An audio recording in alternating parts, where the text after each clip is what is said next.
नमस्कार, यूसीएन के इस विशेष कार्यक्रम में आप सभी का स्वागत है और मैं हूं आपका होस्ट एनवी शर्मा। कुदरत से अगर कोई छेड़छाड़ करे तो ये कभी कुदरत को पसंद नहीं आएगा, लेकिन कुदरत के पास सबसे करीबी रहने वाला एक इंसान जिसको हम कहते हैं किसान, वो कई बार इन आपदाओं से ग्रसित हो जाता है, जिस वजह से उसका काफ़ी नुकसान होता है। लेकिन ऐसे किसान के साथ खड़े रहने वाले फाउंडेशंस में एक है एग्रोविजन फाउंडेशन, जिसके दो महानुभावों को आज हमने यहाँ आमंत्रित किया ये बताने के लिए कि किसानों के पास खासकर कॉटन को लेकर कौन कौन सी समस्या उत्पन्न होती है, उससे कैसे हम उससे निजात दे सकते हैं। मेरा इशारा है डॉक्टर चारुदत्त माई की तरफ, जो कि ऑर्गेनाइजिंग सेक्रेटरी एग्रोविजन फाउंडेशन के अलावा इसके ये चेयरमैन रह चुके हैं साउथ एशिया बायोटेक्नोलॉजिकल काउंसिल के, और एक इंटरनेशनल साइंटिस्ट है, काफ़ी प्रख्यात साइंटिस्ट है। अलावा इसके इनके बहुत सारे किसानों से जुड़ी हुई एक्टिविटीज़ है। इनके साथ साथ है श्री रवि बोरटकर, जो कि एग्रोविजन फाउंडेशन के चेयरमैन तो है ही, अलावा इसके इनके किसानों के प्रति और किसानों के लिए कई सारे विजन्स है, जिस वजह से आज हमने इनको यहाँ आमंत्रित किया और उनसे हम बात करेंगे। आप दोनों का काफ़ी स्वागत है। लेकिन सर, इससे पहले कि मैं प्रोग्राम शुरू करूँ, मैं जानना चाहता हूँ कि एग्रोविजन फाउंडेशन क्या है। Anybody of you could answer it. देखो, एग्रोविजन फाउंडेशन ये हमने मतलब नितिन जी गडकरी के मार्गदर्शन पे किसानों के लिए कुछ ठोस काम करने के लिए शुरू किया था जी। जैसे हमारी फ्लैगशिप एक्टिविटी है एग्रोविजन, पिछले 10 साल से किसानों को शिक्षित, प्रशिक्षित और प्रोत्साहित करने हेतु और उसके थ्रू उनका सबलीकरण करने के लिए कार्यरत है। पिछले 10-11 सालों में हमने काफ़ी ऐसे प्रोग्राम्स किए हैं जिससे यहाँ के किसानों को उसमें उन्होंने कैसे अपना क्रॉपिंग पैटर्न कैसे बदलना चाहिए, उन्होंने अपना यील्ड कैसे बढ़ाना चाहिए, या कौन सी नई तकनीक कैसे उन्होंने इस्तेमाल करना चाहिए खेती में। इस प्रकार के उन खेती से जुड़ी हुई हर बात का, चाहे वो फिर उनके साथ साथ खेती के साथ साथ डेयरी का हो, पोल्ट्री का हो, फिशरी का हो, खेती और उससे जुड़े हर विषय पे हम लोग उनको मार्गदर्शन करते आ रहे हैं पिछले 10-11 साल में।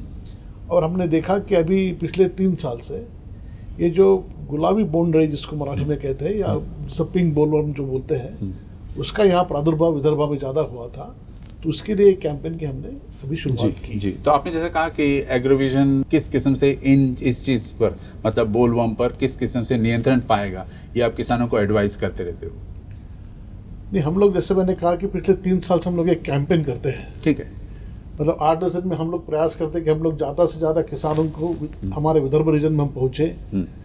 कई बार ऐसा होता है कि उपाय बहुत छोटे होते हैं, मगर वो सही समय पे किए जाना चाहिए। तो और उसके बारे में एक अवेयरनेस किसानों को होना बहुत आवश्यक होता है।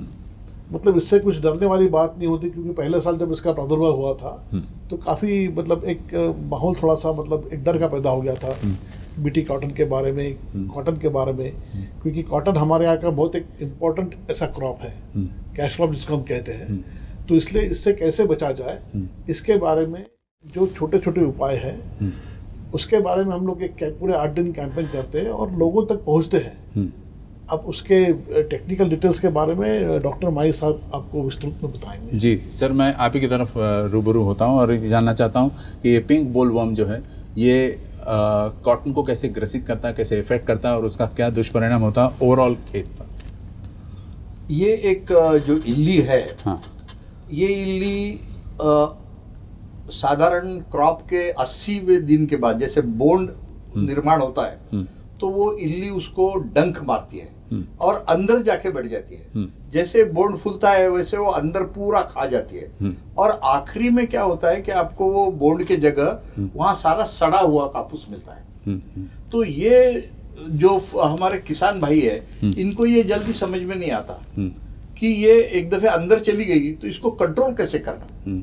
लेकिन ये जैसे पहले बीटी कॉटन में पहले ये आती नहीं थी, लेकिन पिछले 3 साल से ये इल्ली आने लग गई है। और इससे क्या हो गया, 3 साल पहले इसका प्रादुर्भाव इतना जोरों से हुआ कि सब लोग डरने लग गए।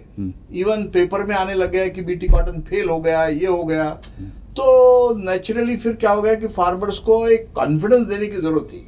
इसलिए हमने क्या शुरू कि इमीडिएटली हमने देखा कि भाई इसको भी हम कंट्रोल कर सकते हैं, इसको फार्मर्स को अवेयरनेस की जरूरत है। फार्मर्स को हम ऐसे इक्विप करना चाहिए कि जिससे ये इल्ली कब हो सकती है, इसका नुकसान कब हो सकता है। इसलिए हमने उनको एक अभियान चलाया और वो अभियान आज हमारा 3रा साल है। मुझे अभी बड़ी खुशी है कि वो अभियान अभी फिलहाल में हमारे जो गृह मंत्री है उन्होंने उसको इनॉग्रेट किया है 4 सितंबर को। यहाँ हमारा जो रथ है जिसके हम रथ में सारे जो क्या क्या करना चाहिए किसानों ने, लेबोरेटरी भी है या इसके साथ हम उसको भेज देते पूरे विलेजेस में और उसको किसानों को कांटेक्ट करने लगाते जी। तो ये एक बड़ा सफल हमारा अभियान रहा है और इससे हमारे किसान को भी बहुत बड़ा फायदा हुआ है जी। सर आपने कहा कि ये बोंड इल्ली जो है ये कॉटन बोंड में घुस के फिर वहाँ से नष्ट करना शुरू कर देती। इसमें आपको लगता है दोहरा नुकसान होता है? एक तो कपास की क्वालिटी या लिंट जो है वो खराब हो गई, अलावा उसके सीड जो है वो कॉटन सीड से ऑयल भी बनता है, तो सीड को भी डैमेज कर देती है। बिल्कुल जी, इससे सीड का भी डैमेज बहुत होता है। और दूसरी बात यह है कि ये जो सीड ये जो जीनर सीड रखते हैं इसके अंदर इनके जो अंडी है वो रहती है अगले साल के लिए। अच्छा, मतलब एक डॉर्मेंट कंडीशन में रहती है और अगले साल फिर से वहां से शुरू हो जाता है। इसलिए हम पूरा कैंपेन में बताते हैं कि जीनर्स को क्या करना चाहिए, किसान को क्या करना चाहिए, कपास कैसे उसको रखना चाहिए। इसलिए हमने ये कैंपेन शुरू किया है। जी जी। रवि साहब, आज से मैं मुखातिब होता हूँ और ये जानना चाहता हूँ कि पूरे विदर्भ में कितने एरिया जोन में कपास बोई जाती है और उससे क्या कितने क्षेत्र में असर पड़ा इस बोंड इल्ली का? देखो, वैसे देखा जाए विदर्भ में तो पूरा करीबन 16 लाख एकड़ में कॉटन का मतलब बुआई होती है। हाँ। और अपने लिए बहुत महत्वपूर्ण ऐसा एक यहाँ का क्रॉप है जी। यहाँ की इकोनॉमी जो है, मतलब पहले तो कॉटन पे ही डिपेंड हुआ करती थी, आज भी कॉटन एक बहुत इंपॉर्टेंट ऐसा कैश क्रॉप है। और आप देखेंगे कि फार्मर्स को भी मतलब जो फार्मर्स है काफ़ी महत्वपूर्ण ऐसा उनके लिए होता है इकोनॉमिकली भी। हाँ। मतलब इस साल यदि कॉटन का मतलब खरीदी में या फिर प्रोडक्शन में कमी आ जाए तो उसका असर मार्केट में भी होता है। हाँ। इसलिए अपने लिए विदर्भ के इकोनॉमी के लिए कॉटन बहुत इंपॉर्टेंट क्रॉप है। इसलिए हम चाहते हैं कि फार्मर्स इसके बारे में ज़्यादा जागरूक रहे और थोड़ी सावधानी बरते, तो इससे वो अपना जो उत्पाद है उसकी पूरी अच्छे से देखभाल कर सकते हैं। और इसमें ज़्यादा कुछ नहीं करना होता, बहुत छोटी छोटी बातें हैं जो हम इनमें से बताते हैं। मतलब इस कैंपेन के थ्रू यदि फार्मर उसके अनुसरण करता है तो वो इससे कंप्लीट 100% मुक्ति पा सकता है। जी जी। सर, एक दोनों से एक सवाल, आप कुछ कहना चाहते हो? नहीं भाई, इसलिए कह रहा जैसे अभी रवि साहब ने बताया कि ये जो 16 लाख हेक्टर एरिया है, आपको ताजुब होगा यवतमाल डिस्ट्रिक्ट अलोन में 5 लाख हेक्टर है। अच्छा। यवतमाल, वर्धा, अमरावती, नागपुर, अकोला, बुलढाणा और वाशिम, थोड़ा सा एरिया चंद्रपुर, आप उधर का छोड़ दीजिए जहाँ धान होती है, बाकी सब जगह कॉटन ये बहुत इंपॉर्टेंट है। और जो मानसून में ही आता है और पानी के जो बरसात के ऊपर ही आता है, तो इसलिए ये जो इकोनॉमी है बहुत इंपॉर्टेंट है।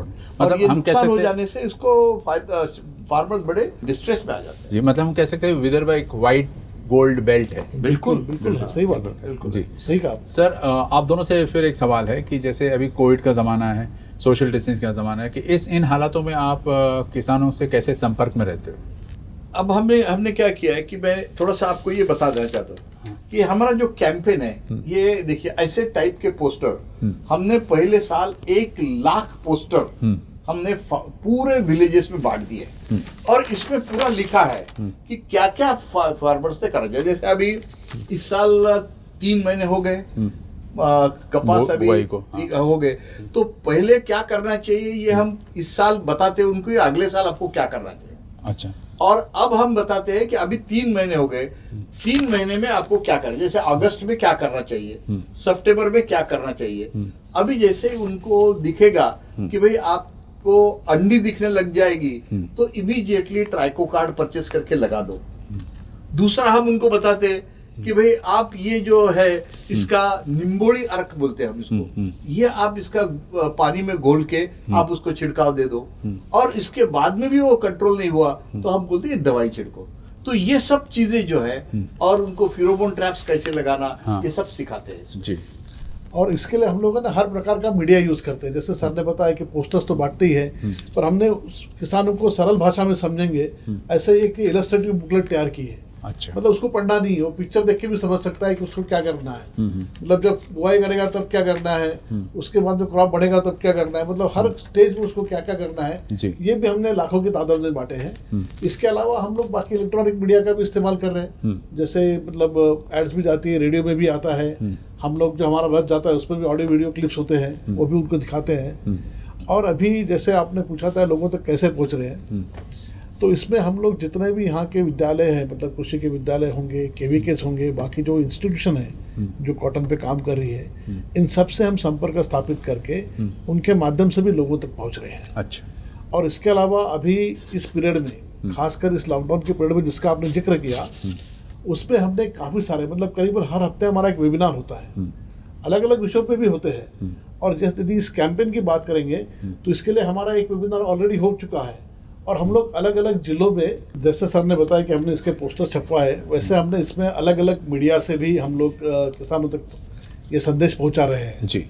हमने जैसे उनको समझे ऐसे बहुत सरल इलस्ट्रेटिव ऐसे बुकलेट बनाए हैं, जिसको मतलब उसको हर स्टेज पे उसने क्या सावधानी बरतना चाहिए इसके बारे में इसमें जिक्र किया गया है।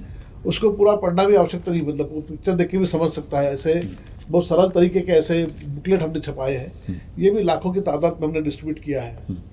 इसके अलावा ऑडियो विजुअल क्लिपिंग्स वो भी हैं, मतलब आपके रथ के साथ साथ भी है। हमने कुछ रेडियो पे, कुछ जैसे चैनल्स पे भी कुछ हमने उसका ये किया है, प्रसारण किया है। और इससे जुड़ी जो संस्थाएं हैं, मतलब कोई इंस्टीट्यूट्स होंगे या कृषि विद्यालय होंगे या फिर कुछ केवीकेस है, उनके माध्यम से भी उनके किसानों तक हम पहुँचे हैं। अभी एग्रोजन के माध्यम से हमारे पास भी किसानों का काफ़ी सारा डेटा है, तो उनको हम लोग व्हाट्सएप में क्लिपिंग भेज रहे हैं, मैसेजेस भेज रहे हैं, सही समय पे क्या क्या करना चाहिए। तो जितना भी पॉसिबल मीडियाज है उसके थ्रू हमने होर्डिंग काफ़ी जगह लगाए। जो जो क्षेत्र अभी भाई साहब ने बताया कि जहाँ कॉटन की पैदावार ज़्यादा होती है, बुआई ज़्यादा होती है, वो तालुका प्लेसेस में हमने होर्डिंग्स तक भी लिए हैं, और उसमें भी बहुत सरल शब्दों में मतलब इसके उपाय के बारे में बताया गया है। जी जी। और दूसरा, लॉकडाउन के समय में किसानों तक पहुँचने के लिए हमने वेबिनार्स, या अभी आजकल जो काफ़ी सारा ये चल रहा है, मतलब जूम मीटिंग्स होगी, वेबिनार्स हो गए, वर्चुअल ऑनलाइन, उसका भी काफ़ी प्रयोग किया है। और मुझे बहुत खुशी बताते हुए कि आजकल किसान भी स्मार्टफोन यूज़ करते हैं और वो भी काफ़ी संख्या में इसमें जुड़ रहे हैं। तो एक अच्छे माध्यम से, मतलब उसमें हम तो बाकी विषयों के बारे में भी उन तक पहुँच रहे हैं, और ये जो कैंपेन के बारे में भी हमारा एक वेबिनार हो गया है। और हम लोग जिला वाइज, मतलब वर्धा के लिए अलग, यवतमाल के लिए अलग, ऐसे भी इस कैंपेन से जुड़े वेबिनार अभी हमारे प्लान है। जी। सर, फिर से एक सवाल आप दोनों से, एनीबडी कुड आंसर इट। आपने कहा कि 3 साल से आपने एग्रोविजन फाउंडेशन के माध्यम से कई सारे कार्यशाला, किसानों के साथ कॉन्टैक्ट सब किया। ये तो खैर अभी ये कोविड का ज़माना है, लेकिन किस किस्म का रिस्पांस मिलता है सर आपको इन किसानों से, और क्या फ़र्क पाते हो आप पहले की स्थिति में और आज की स्थिति? पहले जैसे मैंने कहा कि 3 साल पहले जैसे जैसे इसका प्रादुर्भाव हुआ तो लोग बहुत डरने लग गए थे। लेकिन जैसे हमने कैंपेन शुरू किया, अच्छा उस टाइम ये कोविड की सिचुएशन नहीं थी, तो हमने फिजिकल कांटेक्ट शुरू किया। फिजिकल उनके मीटिंग्स ले लिए, फार्मर्स के साथ बैठ के उनको बताया कि ये करना चाहिए, ये करना चाहिए। और उनके जो छोटे छोटे कॉन्फ्रेंस लेके केवीके में छोटे शेतकरी मेळावा जिसको बोलते हैं वैसे टाइप का लेके उनको हमने पूरा ये कर दिया। अभी 3 साल में हमने देखा कि अभी उनके सवाल बहुत कम हो गए। अच्छा। अभी उनको कॉन्फिडेंस आ गया। और अब हमारा ये जो माध्यम है, अब ये कोविड आने से हम फिजिकली जा नहीं पा रहे खेतों में, लेकिन फिर भी ऐसा अभी बोरटकर साहब ने कहा कि हमारे पास जो चैनल का माध्यम है, रेडियो से है, हमारे वेबिनार्स हो रहे, उसके माध्यम से हम जा रहे हैं और इसका इम्पैक्ट जो है ये बहुत हो रहा है। तो इसलिए मुझे लगता है कि अभी फार्मर्स का ये जो 3 साल का हमारा जो एक्सपीरियंस लग रहा है मुझे, कि ये कॉन्फिडेंस बिल्डिंग इनको हो गया, आत्मविश्वास आ गया कि अभी हम इससे डरेंगे नहीं और इसको हम बिल्कुल बात करेंगे। और हमारा कॉटन आप देखेंगे लास्ट ईयर और उसके लास्ट ईयर कॉटन का यील्ड विदर्भ बहुत अच्छा रहा। ये आने के बावजूद भी ये 5-10% भी, लेकिन ये लेवल इसकी कब रखेंगे तब वो उसको ये होता है। जी जी। सर, अगेन फिर एक सवाल आता है कि वो जैसे आपने कहा कि कॉन्फिडेंस बिल्डिंग मेजर्स कर रहे हैं आप, जिस वजह से प्रॉब्लम्स कम आने लग गए, तो क्या is it restricted only to cotton, या फिर बाकी जो खेती में उगने वाले उत्पाद है उस पर भी आप कुछ कैंपेन चलाना चाहते हो? नहीं, ये तो अभी कैसा है कि कॉटन एक मेजर क्रॉप है, और ये जो पेस्ट है, जो इल्ली है, ये आफ्टर 15-20 साल के बाद में इसका प्रादुर्भाव हुआ है और ये बहुत डैमेजिंग है। तो ये डैमेजिंग होने के वजह से हमने पहले इसको कैंपेन कर रहे, क्योंकि बाकी पेस्ट का तो उनको मैनेजमेंट आता है, उसमें तो रेगुलर हमारा कैंपेन चलता रहता है कि भाई कॉटन की आपकी बीमारियां क्या है, कॉटन के आपके इसमें कौन से इंसेक्ट आते हैं, वो मैनेजमेंट करने के लिए हमारा पूरा उनका इंफॉर्मेशन चलता रहता है, एडवाइजरी है। लेकिन इसके लिए एक स्पेशल एडवाइजरी हो गई, इसलिए उसको मैनेज। और बाकी भी जो क्रॉप्स है, जैसे हमने कहा कि हम एग्रोविजन के माध्यम से हर महीने पहले, अभी कोविड के पहले हम इनको फार्मर्स को यहाँ बुला के ट्रेनिंग देते थे हर एक विषय, पोल्ट्री हो गया, फिशरीज हो गया, एनिमल हो गया, डेयरी हो गए, और कोई फ्लावरिंग लगाना चाहता है, किचन गार्डन लगाना चाहेंगे, इसके ऊपर भी हम पूरा गाइडेंस इनको यहाँ आके देते थे।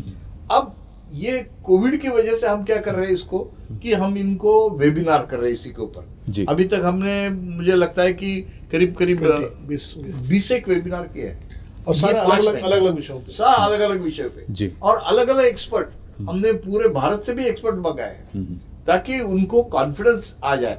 और अभी क्या होगा कि फार्मर्स को भी पता चला कि भाई फिजिकल मीटिंग तो होना मुश्किल है, तो अब वो वेबिनार को जुड़े जाते हैं और उनके सवाल पूछते हैं, उसके सवाल के हम पूरे जवाब भी भेज देते हैं। तो ये जो अभी चेंज आ गया है इस साल, तो मुझे लगता है कि अब फार्मर्स को भी अवेयरनेस काफी हो गया है और वो भी मॉडर्न होते जा रहे हैं इसके वजह से।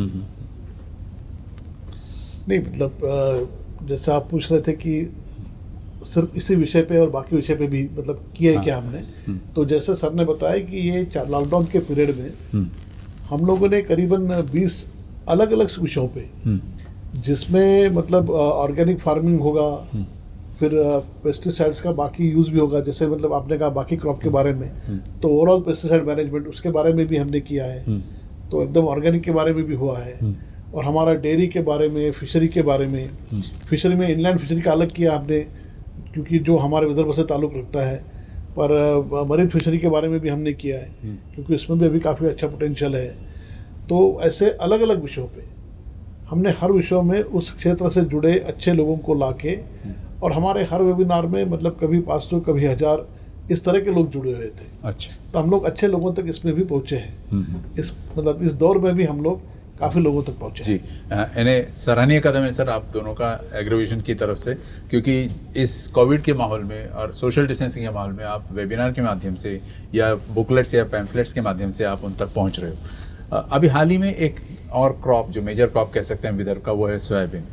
उस पर भी कुछ इन्फेस्टेशन हुआ है जिस वजह से खराब हुआ, तो इसके बारे में आप आने वाले वर्कशॉप्स में कुछ इसको उठाएंगे इस सवाल को? हम अभी सोयाबीन के ऊपर भी एक एडवाइजरी निकाल रहे हैं कि क्या क्या करना चाहिए, क्योंकि सोयाबीन का जो नुकसान हुआ है वो बारिश की वजह से बहुत ज़्यादा हुआ है जी। और बारिश की वजह से होने से अभी क्या है कि वो जो नुकसान हो चुका है वो तो हो गया, लेकिन अब जैसे बारिश बंद होने के बाद में जो सोयाबीन को नई पालवी आएगी, तो कम से कम उससे उसको जो कंपेंसेट जो लॉस हो गया है वो कंपेंसेट होने के चांसेस है। इसलिए अभी सोयाबीन को हम पीकेवी के तरफ से, बाकी जो सोयाबीन इंस्टीट्यूट के तरफ से क्या क्या हो सकता है, इसकी एडवाइजरी भी हम हमारी तरफ से देने वाले हैं। जी सर, आप अगर बताएं हमें कि जैसे जापान ने एक सिस्टम अपना लिया है कि कोरोना के साथ ही रहना है हमको, मतलब वैक्सीन या मेडिसिन के अभाव में हमको उसके साथ साथ जीना है, तो कुछ सावधानियां बरतनी होंगी, तो आप किसान भाइयों को क्या सावधानियां बरतने को कहोगे? सर, मैं तो आपका सबसे पहले ध्यान इस बात पे लाना चाहूँगा कि कोरोना के समय यदि कोई क्षेत्र बिना रुके चल रहा था तो शायद खेती का ही था, एक ही था, और किसान ही ऐसा वर्ग है कि जिसने ये पूरे कोरोना के क्षेत्र में बिल्कुल आराम नहीं किया है। उसके सारे काम चालू थे, मतलब उसने, किसान ने जो मेहनत की है उसके कारण शायद आज सब लोग घर में बैठ के भी मतलब अच्छा मतलब खा सकते हैं, क्योंकि ये क्षेत्र ऐसा था ना, मतलब पहले से ही, मतलब पहले लॉकडाउन में भी इसको खेती के काम को परमिशन थी, और किसानों ने अपने खेती के सारे काम शुरू किए थे। उनको दिक्कतें जरूर आई, दिक्कतें उनको इस बारे में आई कि उनका मार्केट मतलब अच्छा नहीं रहा, तो कीमतें उनको अच्छी नहीं मिली, क्योंकि लोकल डोमेस्टिक जो एक्सपोर्ट बोलते हैं हम लोग कि दूसरे मार्केट में माल आ जाना नहीं रहा था, लॉजिस्टिक के प्रॉब्लम थे। पर किसानों ने अपना प्रोडक्शन अच्छा किया, उसने अपने खेती में काम किया, मतलब इतने सारे वार्ड में भी उसका काम अच्छे से चालू है जी। तो किसान का काम रुका नहीं है। तो अभी जो किसान को, जैसे अभी सोयाबीन का आपने जिक्र किया, हाँ। वो मतलब फिर वो निसर्ग का ही कि मैं मतलब बारिश ज़्यादा होगी तो उसको वहाँ प्रॉब्लम आ गया जी। उसको ऐसे जो प्रॉब्लम आते हैं। यहाँ का कॉटन बहुत इंपॉर्टेंट क्रॉप है, इससे उसका मतलब उसकी आय जो है अफेक्ट हो सकती है। तो इसलिए जहाँ जहाँ वो अवॉइड कर सकता है और उसको अवॉइड करके टेक्नोलॉजी यूज़ करके यदि वो अपने आपका यील्ड या अपनी इकोनॉमी को अच्छा स्ट्रांग कर सकता है, ऐसे क्षेत्र में एग्रोजन फाउंडेशन किसानों के लिए मदद कर रहा है। अभी ग्रोथ रेट आप देखेंगे तो एग्रीकल्चर का सबसे बढ़िया रेट ग्रोथ रेट है। जी जी। नहीं तो बाकी क्षेत्र में अभी देखो काफी कम भी हो गया। और आपको खान पीन की कुछ कम नहीं पड़ी, सब्जियां भी मिलती रही, ये भी मिलता रहा, एक्सपोर्ट भी बढ़ा है, तो फल एक्सपोर्ट फूल भी बढ़ा सब्जी है। अनाज सब कुछ मिलता रहा, सब मिल रहा है। तो ये तो हमारे किसान भाइयों को हमें धन्यवाद देना चाहिए। अभी आप देखेंगे तो इन्होंने जो मतलब मेहनत किया पैदावार है, बहुत ज्यादा है, जी। पर मार्केट में उसका मतलब ये हम लोग डॉक्टर्स को, नर्सेस को, पुलिस वालों को कहते रहे कि कोरोना वॉरियर्स है, तो मेरे लेकिन ख्याल से किसानों को उसमें ऐड करना को चाहिए। ऐड करना चाहिए वो कि भी किसान कैसा वॉरियर ही है हमारे। जी हाँ, जी जी।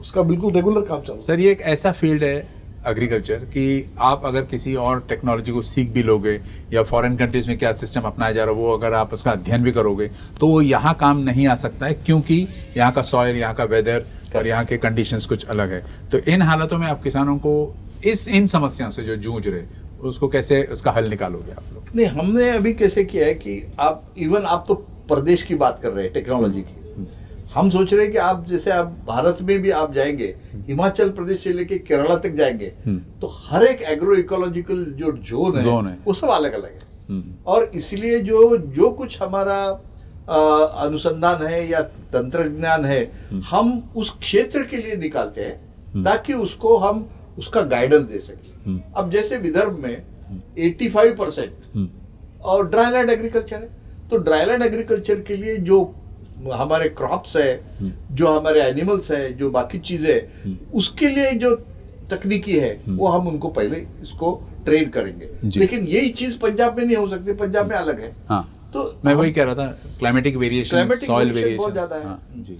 तो उसके माध्यम से हमने वही सोचा है कि हम कॉन्सेंट्रेट एग्रोविजन फाउंडेशन की तरफ से विदर्भ के किसानों पर कर रहे हैं कि जहां सबसे ज्यादा क्लाइमेट का इफेक्ट होता है, क्योंकि बारिश कम होती है तो भी नुकसान होता है, बारिश ज्यादा हो गई तो भी नुकसान होता है जी। तो इसलिए हमारा जो ये है कि डाइवर्सिफिकेशन हमारा ये जो क्रॉप्स का हो गया, इन्होंने सिर्फ कॉटन, सिर्फ सोयाबीन, सिर्फ जवार, सिर्फ तूर नहीं लगाना, उसके बजाय और कुछ क्रॉप्स लेंगे कि जिसकी वैल्यू बढ़ेगी, वेजिटेबल्स ले, कुछ फ्रूट्स लगाए, एनिमल रेयर करे, पोल्ट्री रखे, ये सब चीजें इकट्ठा जब हो जाएगी तो इनकी आय बढ़ेगी। और ये आय बढ़ना ये हमारा मेन उद्देश्य है कि भाई हमारे किसानों की आय 1-2 साल में दुगनी हो जाएगी जी। और एक दफे दुगनी हो गई तो they will be happy, they will not go to any bad activity like suicide और एनीथिंग। ये हमारा उसका ये है।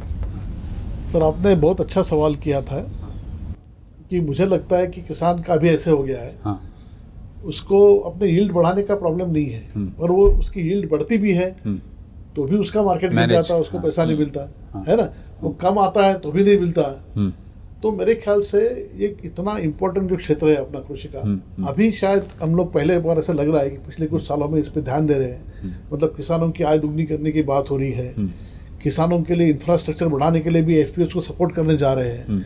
मुझे लगता है अभी आवश्यकता जो है ना वो इसकी है, किसान अपना काम अच्छे से कर लेगा, वो तो पैदा हो उसकी खपत है, मतलब यील्ड अच्छा कर लेगा, पर यील्ड ज़्यादा आने के बाद में उसका प्रोसेसिंग कैसा हो।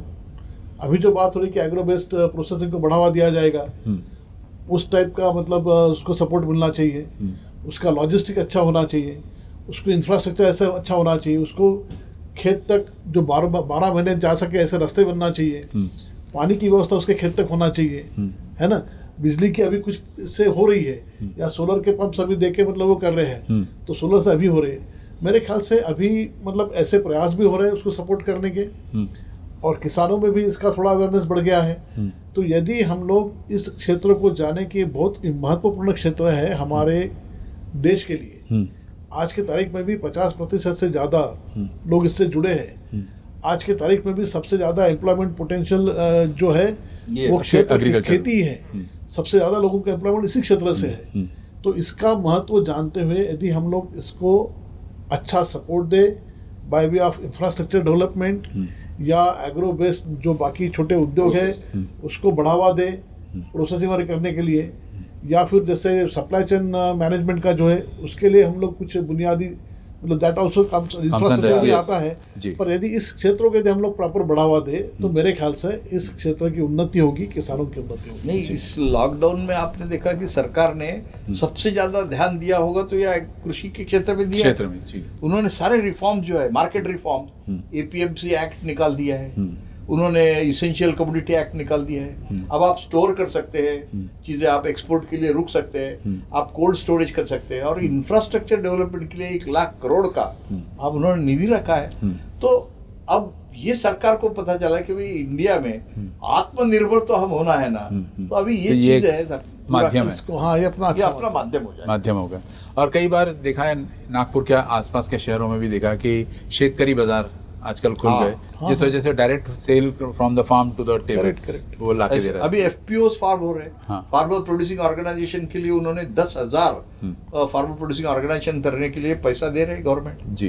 तो छोटे छोटे ऑर्गेनाइजेशन बना के अपना ही माल इकट्ठा करो और आप उसको बेचो, you become the sort of एक कोऑपरेटिव movement। हाँ, मूवमेंट different कर है, दिए अच्छी गए। बात है। Sir we are running out of time. एक शॉर्ट क्वेश्चन रह गया मेरा कि साउथ एशिया बायोटेक्नोलॉजी सेंटर के आप चेयरमैन भी रह चुके हो या अभी हो, तो अभी है। हाँ जी, तो क्या पॉइंट्स आप पास ऑन करोगे इन काउंसिल में होने वाली meetings to a common man like a farmer? हम किसानों को एक मैसेज इनको ये देना चाहते हैं कि ये जो युग है ये तकनीक का युग है, और इतनी सारी नई जो तकनीकी है वो आप जब तक इसको इस्तेमाल नहीं करेंगे आपके खेत में, तब तक आपकी एक तो प्रोडक्शन नहीं बढ़ेगा, प्रोडक्शन बढ़ने से अभी आय नहीं बढ़ेगी, आय बढ़ने से जिस यानी पूरा उसका एक वैल्यू चेन बढ़ जाएगा। तो मुझे लगता है कि किसान थोड़ा सा अलर्ट रहे, और ये दुनिया, ये जो आजकल का माहौल, इसमें अलर्ट रहेंगे तो उनको कभी भी दिक्कत नहीं जाएगी, ऐसा मुझे लगता है। और they should learn that is. Ravi साहब, एक लास्ट क्वेश्चन आपसे। आप एग्रोविजन फाउंडेशन के तरफ से कई सारे कृषि मेला वगैरह ऑर्गेनाइज करते हो, और सेंट्रल इंडिया का सबसे लार्जेस्ट एग्जीबिशन या मेला कह सकते हैं इसमें, तो क्या नॉलेज एक्सचेंज या टेक्नोलॉजी एक्सचेंज के बारे में आपको उससे फ़ायदा हुआ है? देखो, हमारे पास तो काफ़ी लोग आते हैं हाँ। कि जो आके मतलब इसीलिए आते हैं बताने के लिए कि भाई मैं 2 साल पहले आके गया था, उसका मुझे ये फ़ायदा हुआ। मतलब अभी कुछ दिन पहले मुझे कोई एक शख्स मिले थे, वो अमरावती से हैं, वो 2-3 साल पहले अपने यहाँ आए थे, और उन्होंने वहाँ पे वो सीताफल टेस्ट किया था, और अभी उन्होंने शायद कोई 10 एकड़ में सीताफल लगाया, और इस साल उन्होंने एक्सपोर्ट किया। मतलब तीसरे साल उन्होंने एक्सपोर्ट कर दिया लगा के भी। तो ऐसे इतनी सारे सक्सेस स्टोरीज हमारे पास में है, क्योंकि देखो अब तक जो लैगिंग था हमारे यहाँ पे वो यही था कि उसको एक प्रॉपर तरीके से उसको जो गाइडेंस होना चाहिए था, या नए टेक्नोलॉजी के बारे में उसको जो अवेयरनेस मिलना चाहिए, क्योंकि किसान थोड़ा सा ये होता है, मतलब वो कहीं शोरूम में जाके देखेगा नहीं, तो उसको यदि जैसे एग्जीबिशन वगैरह होते हैं वहाँ सब देखने को मिलता है, या उसके लिए हर क्रॉप के लिए, हर क्षेत्र के लिए अलग अलग हम जो कार्यशाला लेते हैं, उनको इसमें 3 घंटा बिठा के अलग अलग पहलू पे उनकी चर्चा होती है, फील्ड दिखाते हैं, तो इससे उनका कॉन्फिडेंस बढ़ता है। और वो चाहता है कि, और हम लोग क्या करते हैं, इतना ही नहीं, तो हम लोग जो सक्सेसफुल फार्मर्स हैं, हम उसे यशोगाथा कहते हैं, वो नरेट करने के लिए हम सक्सेसफुल फार्मर्स को, जैसे एक्सपर्ट को हम इन्वाइट करते हैं, वैसे हम फार्मर्स को इन्वाइट करते हैं। हाँ। जब फार्मर अपनी जुबान में अपनी कहानी बताता है कि भाई मैंने 3 साल में ऐसा था, अभी मेरा ऐसा हो गया, तो उसका असर बहुत ज़्यादा दिखता है। तो हमारे पास में मतलब हर क्षेत्र के, मैंने बताया ना, सेरिकल्चर हो, बी कीपिंग हो, फिर फ्लोरिकल्चर हो, हॉर्टिकल्चर हो, पोल्ट्री हो, सभी हर क्षेत्र के हमने एक कृषि और उससे संलग्न सारे क्षेत्र एसोसिएट, इसको लेके हम चाहते हैं कि होलिस्टिक हो, क्योंकि ऐसा आइसोलेशन में नहीं हो सकता है। यदि किसान खुद अपनी बैकयार्ड में छोटी पोल्ट्री रखे, छोटे, उसके बाद 2-3 मतलब गैया रहे, तो उसको उससे मैन्योर भी मिलेगा, उसका दूध भी मिलेगा, मतलब इकोनॉमिकली भी सपोर्ट होगा, खेत को भी सपोर्ट होगा। ऐसे एक इंटीग्रेटेड अप्रोच जो है जी जी, उसको हम लोग थोड़ा सा यहाँ पे प्रसारित कर रहे हैं। बहुत बहुत शुक्रिया आप दोनों का, आप आए और यहाँ आपने विजन्स आपका शेयर किया, और ये तमाम जो दर्शक ये कार्यक्रम को देख रहे हैं उनसे ज़रूर लाभान्वित होंगे, ऐसा समझता हूँ। Thank you very much. धन्यवाद।